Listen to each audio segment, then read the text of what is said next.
మూసీ నది river front మనం develop చేసుకుంటున్నాం. దీని చుట్టూతో రాత్రిపూట మొత్తం వ్యాపారాలు ఓపెన్ చేస్తాం.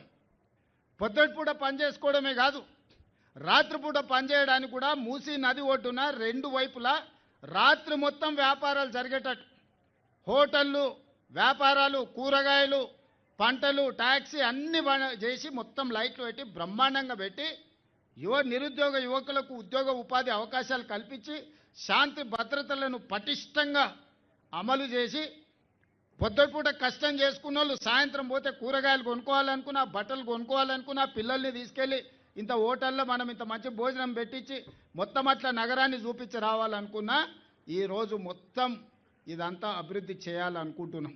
దీన్ని నైట్ ఎకానమీ అంటారు. పొద్దుటిపూటనే కాదు, రాత్రిపూట పరిశ్రమలు ఎట్లయితే జరుగుతున్నాయో నైట్ టూరిజంని కూడా మనము, లేక్ టూరిజంని కూడా మనం ఇవాళ డెవలప్ చేయాలనుకుంటున్నాం. అందుకే